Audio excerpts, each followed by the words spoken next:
Senhor esteja convosco.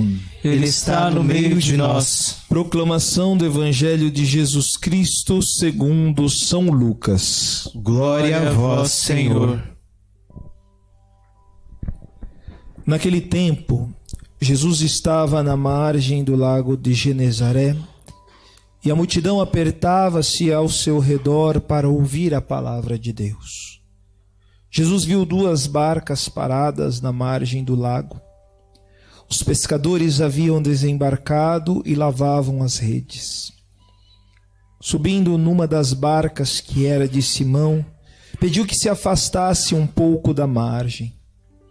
Depois sentou-se e da barca ensinava as multidões. Quando acabou de falar, disse a Simão: avança para as águas mais profundas e lançai vossas redes para a pesca. Simão respondeu: Mestre, nós trabalhamos a noite inteira e nada pescamos, mas em atenção à tua palavra vou lançar as redes. Assim fizeram e apanharam tamanha quantidade de peixes que as redes se rompiam. Então fizeram um sinal aos companheiros da outra barca para que viessem ajudá-los. Eles vieram e encheram as 2 barcas a ponto de quase afundarem. Ao ver aquilo, Simão Pedro atirou-se aos pés de Jesus, dizendo: Senhor, afasta-te de mim, porque sou um pecador. É que o espanto se apoderara de Simão e de todos os seus companheiros por causa da pesca que acabavam de fazer. Tiago e João, filho de Zebedeu, que eram sócios de Simão, também ficaram espantados. Jesus, porém, disse a Simão: não tenhas medo. De hoje em diante, tu serás pescador de homens. Então levaram as barcas para a margem, deixaram tudo e seguiram a Jesus. Palavra da salvação. Glória a vós, Senhor. Podemos nos acomodar, queridos, rapidamente. Uma coisa fundamental e importante que aconteceu nesse episódio do chamado de Pedro, da pesca milagrosa, da pregação de Jesus. Tem tanta informação aqui, mas é importante entender a cronologia e aquilo que fez Pedro abandonar tudo para seguir Jesus. Primeiro, Pedro vinha de uma pesca frustrante, não tinha pego nada, ia passar vergonha em casa, não ia levar dinheiro, não ia levar peixe, não tinha mercadoria para as pessoas que vendiam peixe ali, para os mercantes. Era uma situação desastrosa. Na hora que ele chega na frente do lago, tem uma multidão com uma pessoa chamada Jesus. Jesus, que era um grande engenheiro, um grande técnico de som naquela época, melhor do que nós aqui, viu, Danilo?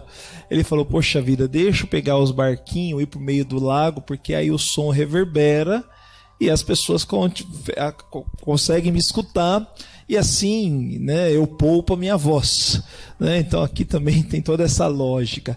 Ele prega, as pessoas se dispersam depois da pregação. Não foi um dia de grandes milagres, curas, prodígios, sinais, mas o grande milagre é que Pedro ele fica encantado. Mesmo não estando escrito isso aqui, você percebe um grandíssimo encantamento de Pedro nas palavras de Jesus. Porque Jesus fala para Pedro: Pedro, Simão, né, vai às águas mais profundas e lançai as redes. Mestre, trabalhamos a noite inteira, não apanhamos nada. O horário bom para pescar é à noite, né? E nada contra, você é carpinteiro, você sabe de construir casa, você sabe de trabalhar de madeira, mas de pesca aqui sou o bom. E aqui você percebe que Jesus tinha sócio, né? Tiago e João, filho de Zebedeu, que eram sócios de Simão. Então ele era um microempresário.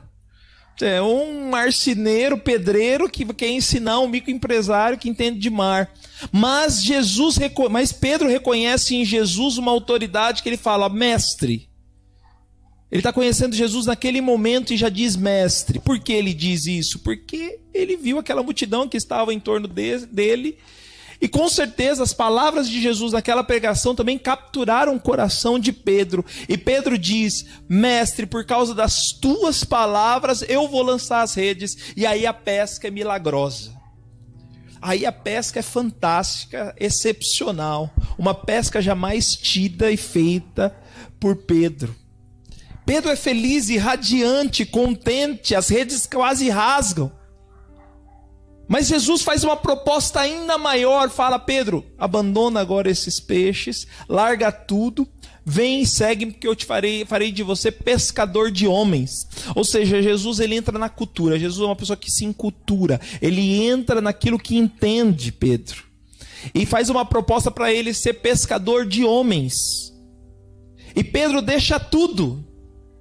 Ou seja, aquele sinal é somente para demonstrar o poder de Deus. Pedro, que já estava encantado pela pessoa de Jesus, diante daquele milagre, fica estordito, fica tonto, fica extasiado. Antes, as palavras que convenceram, aquela coisa que a gente sempre fala, né?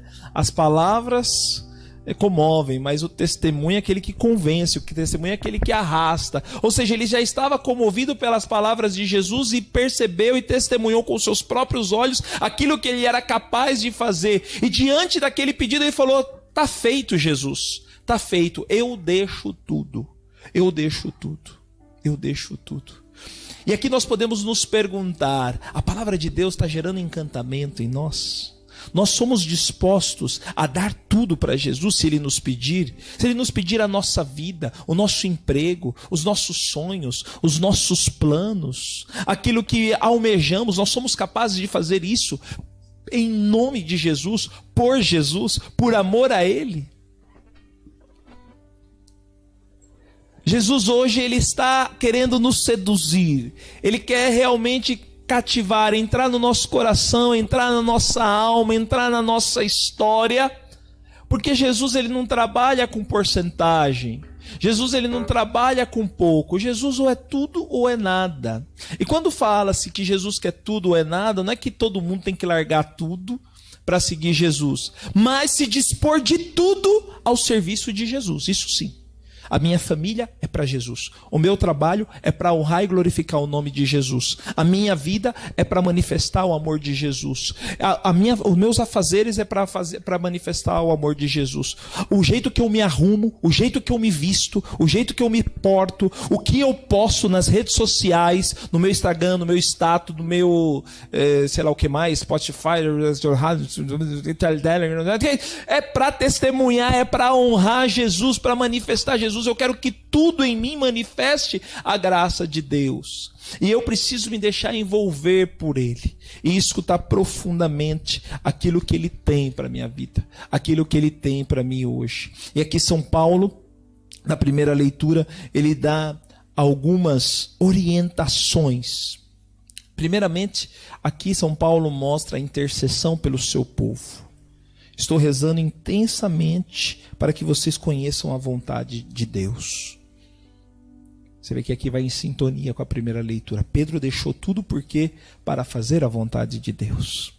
Aqui São Paulo reza para que os seus conheçam a vontade de Deus com toda a sabedoria e com discernimento, à luz do Espírito.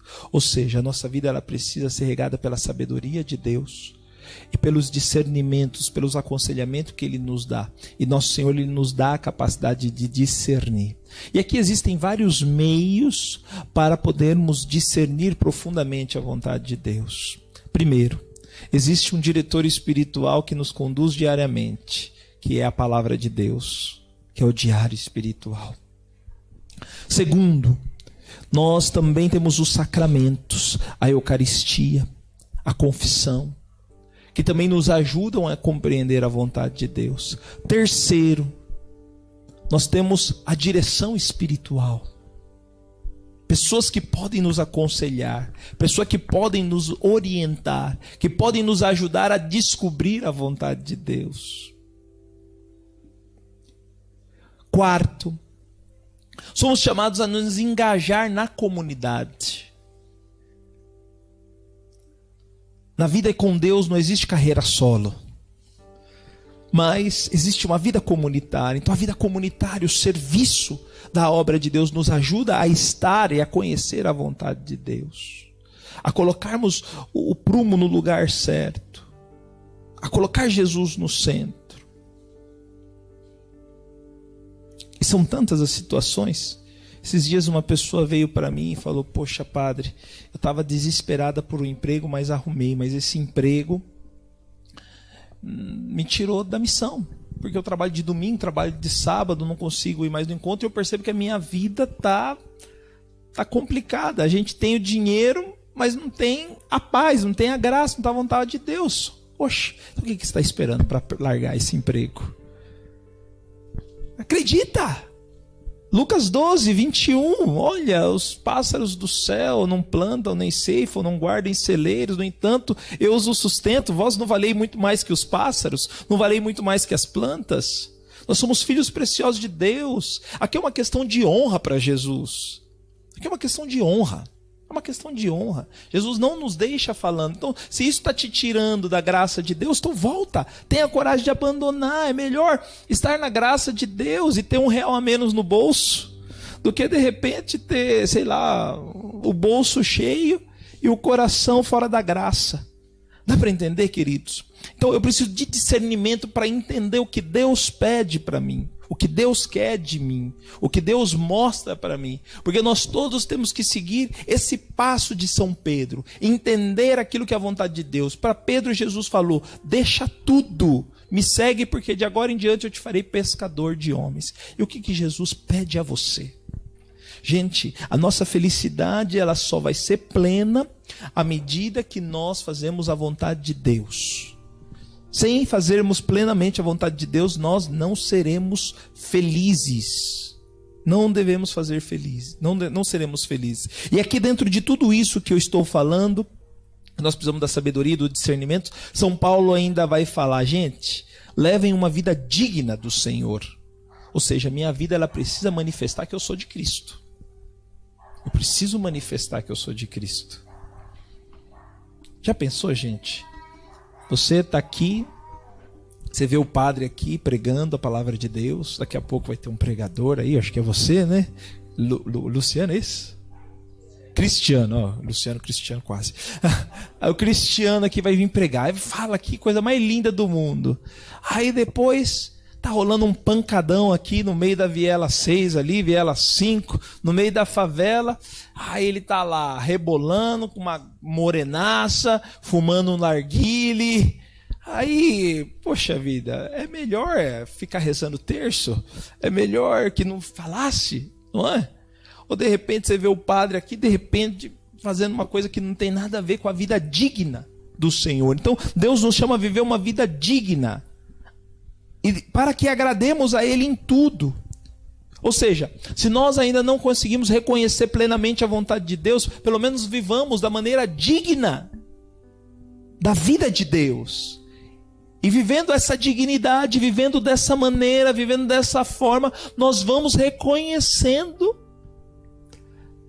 a vontade de Deus.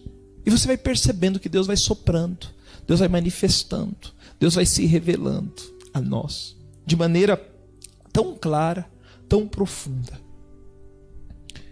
E é importante isso, porque São Paulo aqui fala para a comunidade que já conheceu a Deus, que já foi liberta do poder das trevas, né?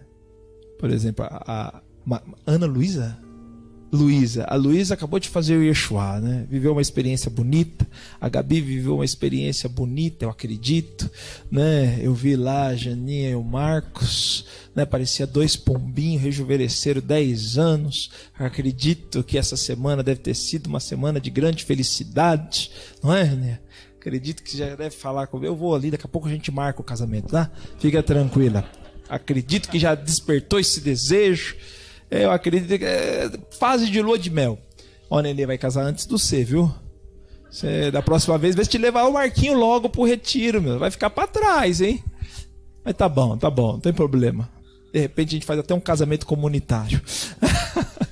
Mas o que eu quero dizer é o seguinte: quando a gente vive uma experiência bonita de Deus que nos abre os olhos, a gente não pode voltar à vida velha. Não pode.